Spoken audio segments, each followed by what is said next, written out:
want to paint a picture for you.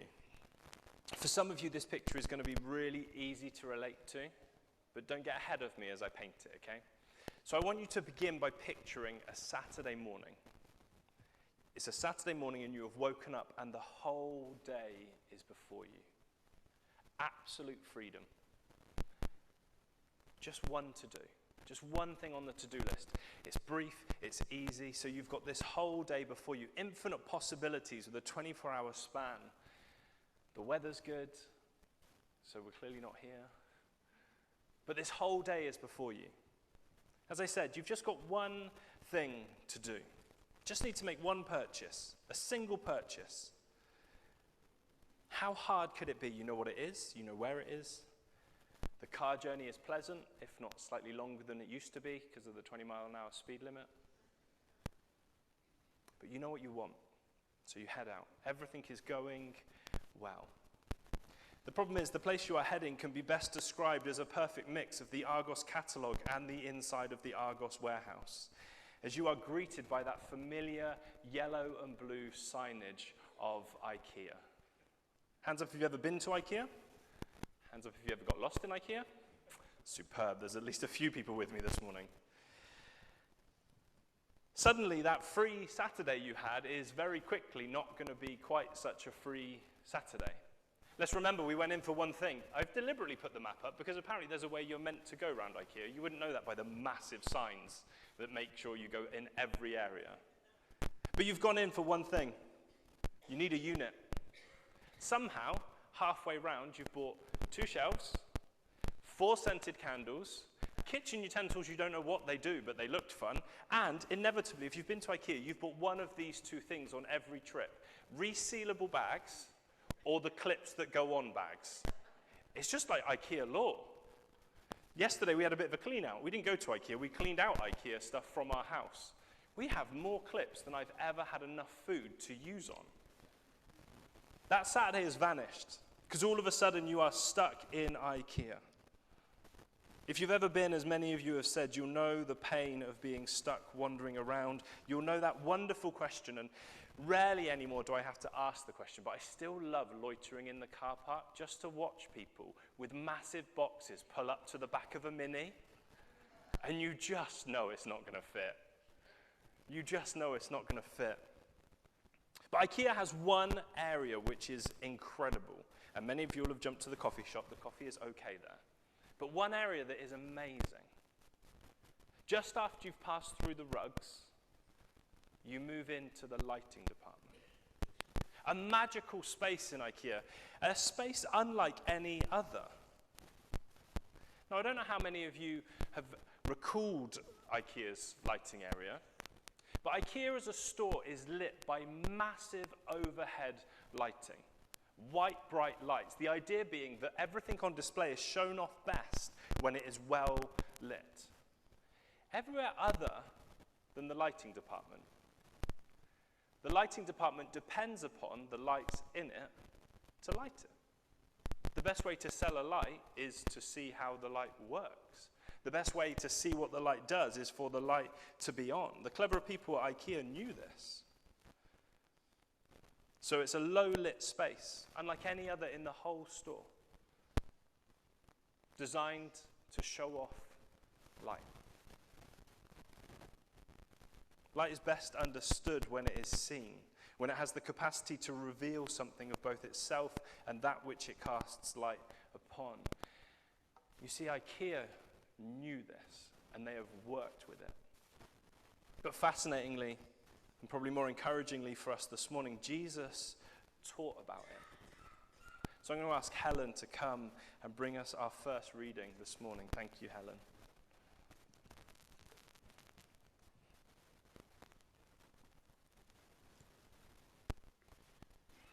No one lights a lamp and puts it in a place where it will be hidden or under a bowl. Instead, he puts it on a stand so that those who come in may see the light. Your eye is the lamp of your body.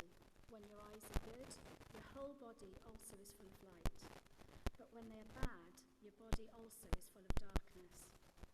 See to it then that the light within you is not darkness. Therefore, if your whole body is full of light and no part of it dark, it completely lighted, as when the light of a lamp shines on you.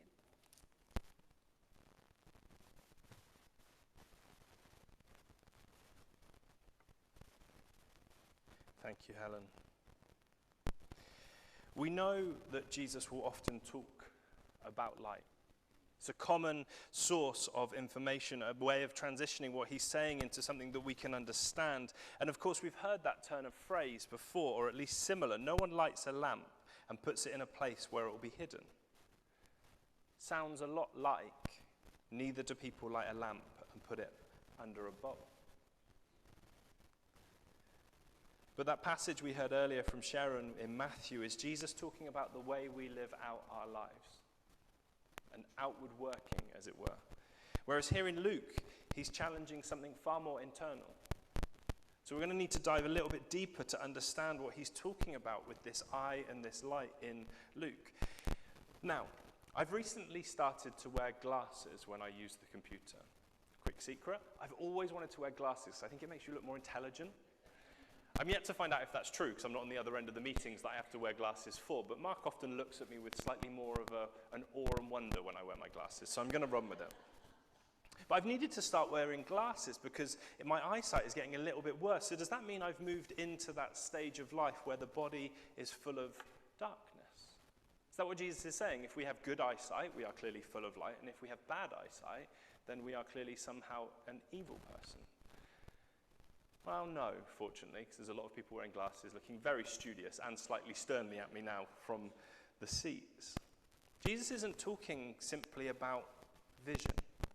Well, not in that normal sense of how we see things through our eyes. Your eye is the lamp of your body. When your eyes are healthy, your whole body is full of light. But when they are unhealthy, your body is also full of darkness. So what is Jesus talking about? What is Jesus saying then if he's not simply talking about our eyesight, our capacity to see things? Well, this is where my IKEA picture and this Jesus story comes together, because Jesus is beginning to talk about, please work, there we are. All hold your breath to check the church doesn't short out. Perfect. Jesus is talking about this idea, this image, that's designed to help us understand that by this light conversation, this eye conversation, there is a way in which we see the world, an outworking of how we see things that will be affected by the light that we have, the way that we cast light upon it from within. You see, it's very easy to think of light just as what it shines upon. But when the light of our thoughts, when the light of our actions, when the light of our outworking in a given situation begins to be shown, it will reveal something of our heart. It will reveal something of who we are on the inside. Let's take a simple lamp. I'm not going to shine it at you because it's crazy bright. But depending on what angle I shine it upon, depends how the lectern looks. If I move it away completely, the lectern is slightly darker. If I move it up, it's slightly lighter. My paper is changed by the light and how it shines upon it. The same thing, the same action, the same moment, but the way that we perceive it from who we are, what we have going on inside, will affect what it is that we see and how we react to it. I did some reading around this passage, and everyone that was thinking about it, anyone who's ever spoken on this passage in Luke, moves to another passage to help frame it. So I'm going to ask Helen to come back again, and she's going to read another story that Jesus tells, which will help us grasp, I hope, something of this light. Thank you, Helen.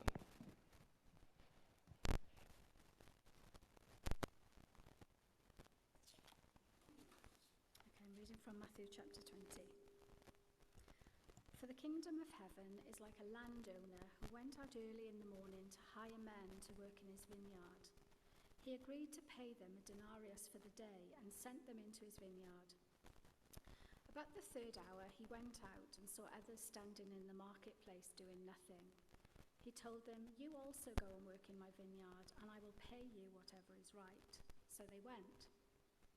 He went out again about the 6th hour and the 9th hour and did the same thing. About the 11th hour he went out and still found others standing around.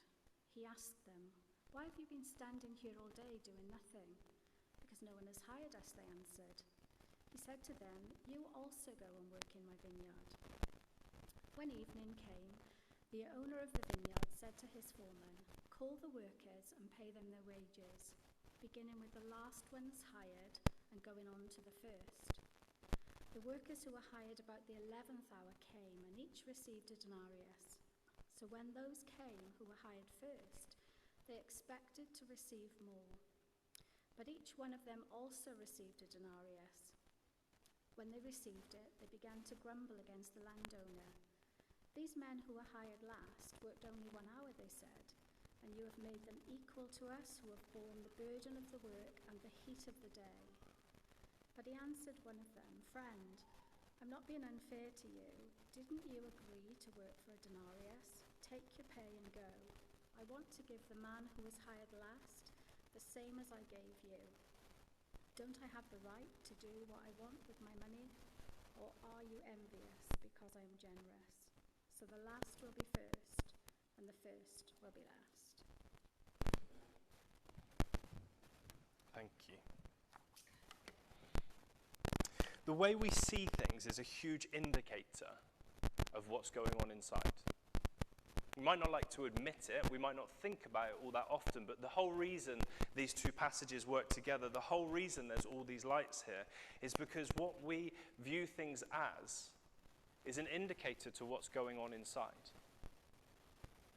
If I put a collection of images on the screen now and asked different people what they saw, we would have multiple answers for the same image, because our experiences will sway it. I may put an image of a building up, and I might just say it's a building, but for one of you, you might say, well, it's home. How we see things is a clear indicator to the things that are going on inside. I wonder how many of us have had to change a light bulb. Now, unless it's an occupation or a hobby of yours, I guess the reason we change a light bulb is because it's bad. It's stopped working, it's not bright enough, it's faulty, it's kind of flickering on and off. We change it because there is something going on. It's no longer casting light out. Mark said last week, and it's been a similar situation for me this week, I can't write a message like this, I can't spend time in a passage like this without realizing there's areas of my life where the light bulbs probably need to be changed. They aren't as bright as they need to be. They're flickering. And I believe that's what Jesus is beginning to challenge in this story. Let's just journey this story. It's what we're going to spend some time on a moment this morning. A man employs people throughout the day. That's what we've got here. He picks them up at 5 different intervals from early morning until 5 in the afternoon. And I want you to listen incredibly carefully to the agreement he has with those early workers. A landowner who went out early in the morning to hire workers for his vineyard. He agreed to pay them a denarius for the day and sent them into his vineyard. Did they have to agree to this interaction? No, it's not forced them. In fact, we can see he'd agreed what to pay them and they went with it. Did they, at any point from what we can glean here, determine that this was an unfair day's pay? No. From what we read here, they made an agreement. In fact, I imagine if we use our light again, this cast a different light on this gentleman. They've now got a chance for a good day's pay, some labor in the fields, and they would come back with their wages. As the story goes on, we see that there's no grumbling. At no point did they start to decide that the work they were doing was not worth the money they had agreed to work for. Head down, getting on with it. We know, because we have the privilege of hearing the story from the narrator, that more workers were added to their number during the day.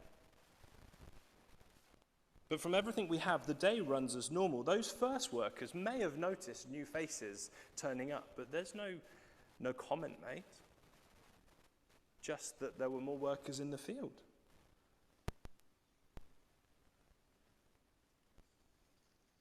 You see, the men that have been employed at this point are happy getting on with the work before them. Happily getting on with it. And it's at this point that the story begins to resemble something of my Christian faith. And I believe in doing so, as we begin to look at this story through the lens of our own faith, it will draw us back into that passage that we've looked at in Luke. You see, when I am in the chapel, with my head down, my headphones on, and working, I can feel incredibly good in my relationship with God. Things are good. In fact, when I'm stood here on a Sunday morning worshipping with the fellowship, I feel like I can take on anything. Like me and God could face any challenge. Those moments when we sit in prayer meetings or prayer times and God feels close enough to touch. Those moments, it's like all of the lights are on, everything is bright and shining and all is good. It is, for want of a better word, your eye is the lamp of your body. And when your eyes are healthy, your whole body is also full of light. I have those moments. Head down and working, these guys are grateful for what they have, what they have agreed.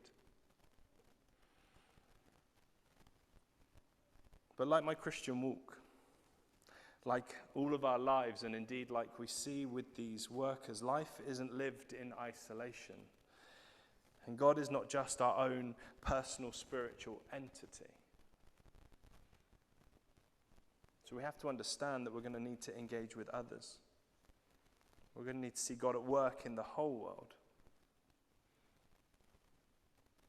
When evening came, the owner of the vineyard said to his foreman, "Call the workers and pay them their wages, beginning with the last ones hired and going to the first."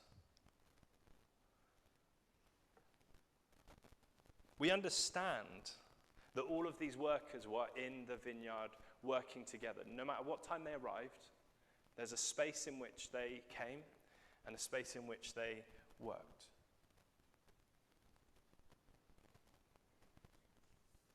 They were all in there together, different people from different backgrounds, different experiences.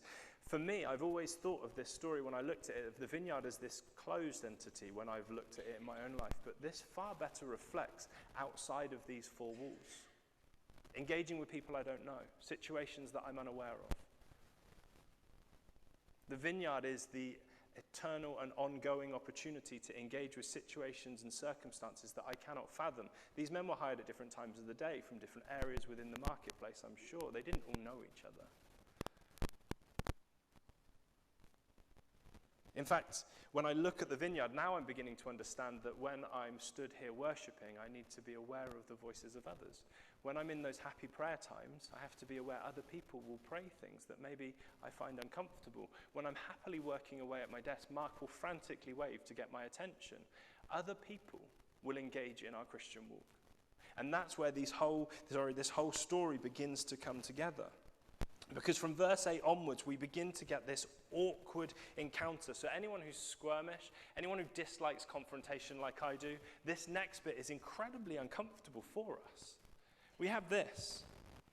When evening came, the owner of the vineyard said to his foreman, "Call the workers and pay them their wages, beginning with the last ones hired, going to the first." Everything's fine. The workers who were hired about 5 p.m. came, and each received a denarius. So when those came who were hired first, they expected to receive more, but each one of them also received a denarius. It's awkward, right? We've all been in those moments in our lives where we can picture the awkwardness of this moment. As I said, one who likes to avoid confrontation, I find this particularly difficult to read, but probably find it slightly more challenging in my own life. You see, I have those moments where I'm super happy. It's been a great Sunday. Everything's gone well. I've been brought coffee. We've chatted. Everything is amazing. I feel good with God. And then I walk through those doors and I walk into the car park and someone stood there talking about their brand new car. And the truth is, as much as I'd like to deny it, I'm not all that happy for them. I'm left with that question, God, why have they got that and I haven't. I wonder how many of us can relate. Take another day of the week. It's been a good day, nothing particularly exciting's happened. And then I log on to social media, and someone who I know at their very core is a bad person, is talking about this amazing situation that's come up and all this great stuff that's happening to them. And I'm left with that question, God, why are you blessing evil people when I'm left with what I've got? I wonder how many of us can relate to this. We're stood while someone we like, maybe we even love, is talking to us about all the good things that are happening in their life, and we're stood nodding, and on the inside we're just annoyed. We don't like to admit it. We probably won't ever express it outwardly, but suddenly the way that we see things, the light that's coming out from us that casts a light on the situations and circumstances around us, is beginning to show. And even if no one in here knows how I feel, God does. God knows what's going on the inside. Maybe most challenging for me, and I'm sure for others if you spend any time going out and about into Cardiff, is we will stand here on a Sunday and we will praise and we will worship and we'll talk about a God of abundance, and yet we will find ourselves deliberately crossing the road when we see people asking for money in Cardiff. And the way that we see the world through the light that we have within us is beginning to show.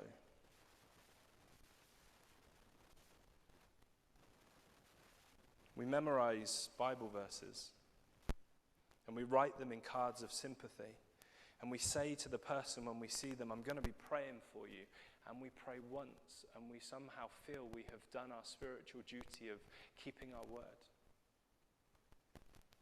It's amazing how the way that the light within us shines upon the circumstances and situations around us will reveal the true heart of who we are, of what we've got going on, of how we understand who God is.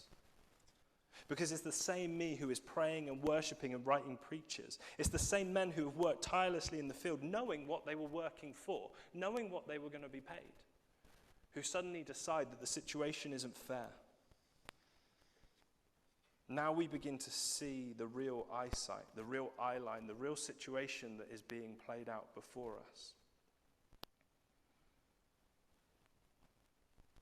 So now we have this story that helps us to see what Jesus is talking about. Not just the eye that sees, but the light that shows our true heart. When those who were hired first arrived, they expected to receive more. But each one of them also received a denarius. When they received it, they began to grumble against the landowner. These who were hired last worked only 1 hour, they said, and you have made them equal to us, who have borne the burden of the work and the heat of the day. The words of their mouths, the actions that we all will make, will show what sort of light we have. That's the truth of it. In fact, we see the landowner highlight this perfectly. But he answered one of them, am I not being unfair to you? Friends, didn't you agree to work for a denarius? Take your pay and go. I want to give the one who was hired last the same as I gave you. Don't I have the right to do what I want with my own money? Or are you envious because I am jealous? I want to ask us a real straight question this morning. How would you respond in this situation? Don't need to answer out loud. But do we read these stories that Jesus tells, and do we put ourselves into the situation? Do we think of it as a great parable that Jesus is telling, or do we say, how would I respond if I've worked all day and someone's rocked up for the last hour, done the bare minimum, and taken the same pay as me? How would you respond? It's the challenge that Jesus is laying before us. Some of us will be able to look at situations in our own life that kind of marry up and look at the response we gave. Do I see a stingy owner who has paid others one amount and therefore I should get more? That I deserve more mentality, if you will. Or do we see a generous owner who has paid me what I was due, who this very morning I didn't have anything to do, and he's come and given me this opportunity to do this work and earn this wage, and he is generous and good, and he has offered others that opportunity, and even though they've not been there as long as I have, they have received the same blessing that I have received. Do I see a generous God, or do I see an unfair God? Do I see grace as something I've earned through my good deeds and chapel attendance, or do I see it as that undeserved gift from God available to all? As I begin to close, I want us to loop back into that passage in Luke.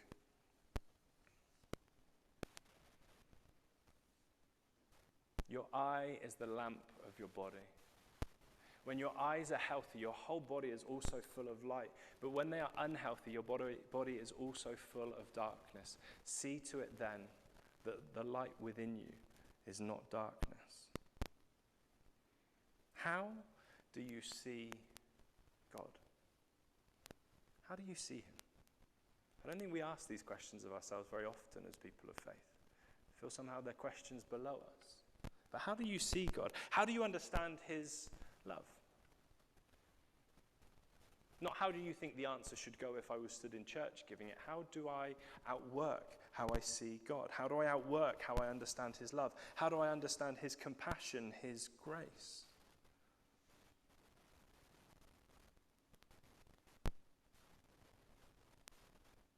How do we see God when I see all that is around me? When I see the wonder of his hands at work in the morning as the sun breaks across the mountains? How do I see God when I am caught up in laughter with Evie, considering the blessing that she is? How do I see God when I consider all he has done for me? How do I see him as I'm praising him? Those moments when I can feel the warmth of his presence and I can feel the light of his spirit within me. How do I see God? How do I understand it? And then I'm left with a really difficult question that this passage and many other passages highlights. Do I want that for other people? Do I want that understanding and that experience for other people? Or do I secretly want a God of judgment who will bring them down from their proud places? Do I want them to do well, but I don't want them to do too well? It's going to sound ridiculous, but this is the church mentality I grew up in. This isn't a word-for-word quote because my memory is not that good, but this was enough for me to remember the gist of ways that people used to talk as I grew up in church. It's this statement, and for many of you, I'm sure you've heard similar. It's unfair when people come to faith later in life. Why should I have sacrificed all the fun stuff to be a good Christian, and they get to go out and live their lives fun-filled, wild, and unhinged, and then at the end decide they want to get into heaven as well? I wonder how many of us have heard that mentality.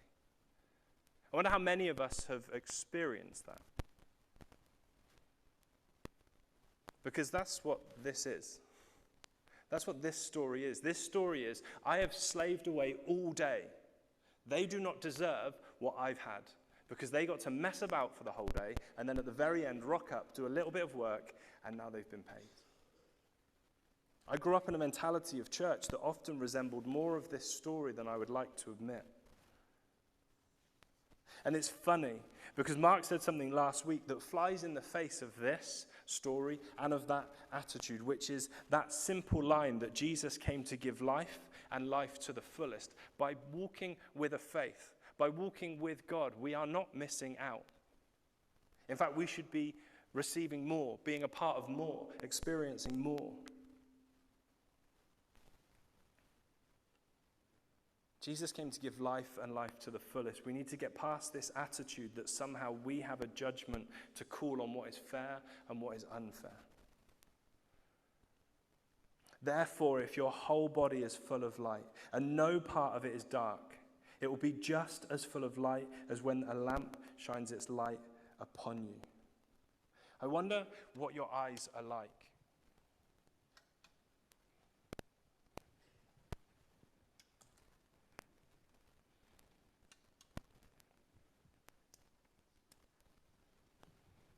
I wonder how you see God.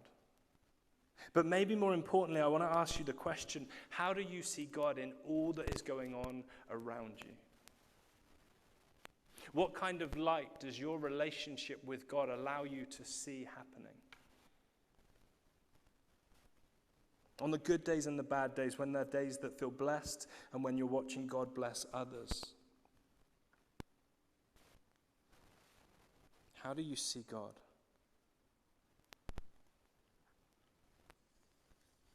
As I close, I want us to consider one thing, and it's the statement that will allow us to understand how good our eyesight is. So the last will be first, and the first will be last. This incredible statement, I want us to consider it as we close. How do we see it? Honestly, not the Sunday morning answer. How do we see it? So the last will be first, and the first will be last. I wonder how many of us sit there and go, that is so unfair. It's unfair. It's not how the world works. So the last will be first and the first will be last. I wonder if you're a little bit like me when it comes to being competitive. What's the point then? What's the point in trying to be first if it's all going to get messed up at the end? Why would we bother trying? There are some of us and those in the world that will read that. So the last will be first and the first will be last. And their simple conclusion is that is stupid. Nothing works like that. No economy would ever function like that. Some of us will think of it as a nice notion, but it's unrealistic. How do we manage it? How do we understand it? But Jesus tells us there's another way to view things. Jesus tells us that we can have good eyesight, light bulbs that work. I wonder how many of us, as we read that, so the last will be first and the first will be last, and what we see is love. A statement of love that is not hindered by anything I've done or anything anyone else could do to affect the love that that statement speaks of. I wonder how many of us, when we read it, so the last will be first and the first will be last, see grace. An abundance of grace to allow a system be completely transformed because of the love for an individual. Do we read grace as we read those words? The last will be first and the first will be last is a statement of abundance.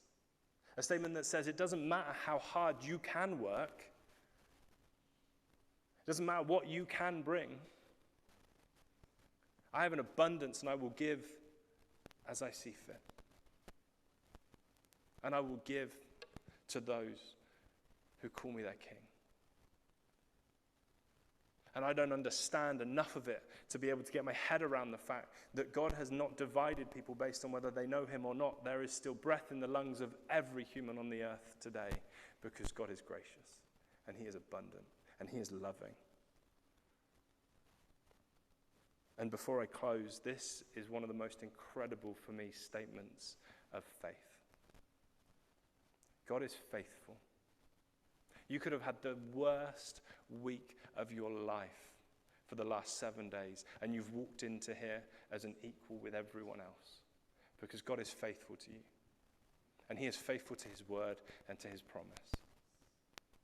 Would you bow your heads with me as I pray?